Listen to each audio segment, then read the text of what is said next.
Salut les amis, bienvenue chez Secret74. Aujourd'hui, on se retrouve avec le châssis du Arrma Granit V3 de Valentin. Ce véhicule, je lui avais vendu en février 2023, je crois, ou 2024, non, février 2023. Et du coup, Valentin, ils lui ont fait voir des vertes et des pas mûres à ce châssis, hein. Il m'a cassé.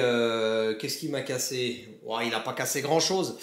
Je lui ai mis en option les biellettes de pain inversées en alu, devant, à l'arrière et puis devant pour régler la direction et le carrossage.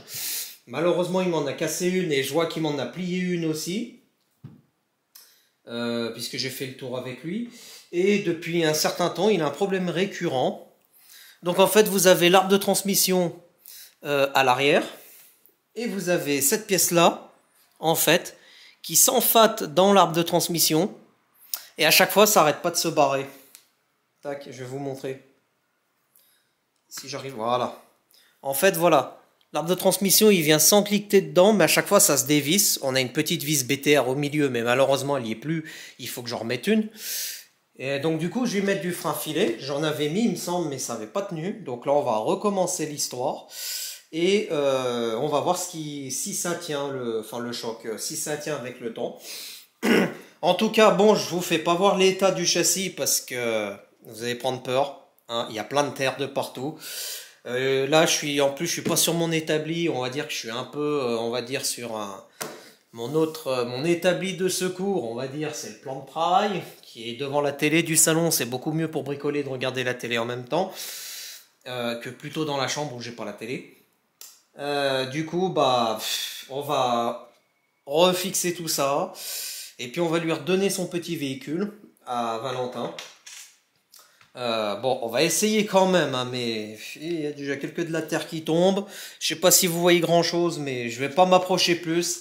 Mais je peux vous dire qu'il est bien crade, hein, ce châssis, hein. Il le lave quasi jamais. Valentin, faut le laver à chaque run. Ou dépoussière-le un coup, je sais pas, enlève de la terre, mais fais quelque chose. Attends pas qu'il y ait au moins je ne sais combien de centimètres de terre contre le châssis.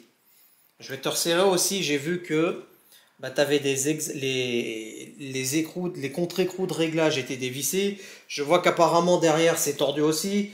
Bon, en tout cas mon châssis de granit, hein, regardez dans quel état il vit bien.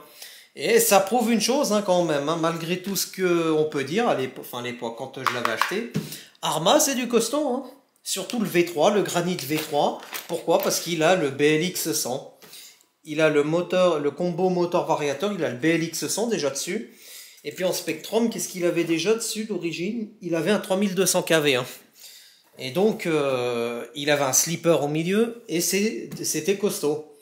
Là aujourd'hui on a le 223 BLX, je sais pas ce que ça vaut. Alors maintenant ils auraient corrigé Arrma le souci de chauffe, à voir. Mais moi si je rachetais un Granit, le V4 je l'achèterais en roller et je remettrais le même combo que celui-là.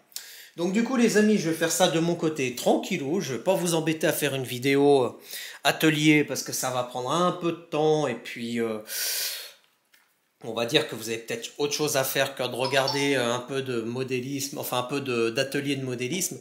Je vous ferai une autre vidéo modélisme, enfin plutôt atelier, mais préparation de carrosserie, encore une fois, puisque j'ai commandé une carrosserie pour le Obao SC8, elle devrait arriver prochainement. Voilà. En attendant les amis, on se retrouve pour d'autres vidéos, pardon. Restez connectés sur la chaîne et moi je vous dis à bientôt. Salut les amis.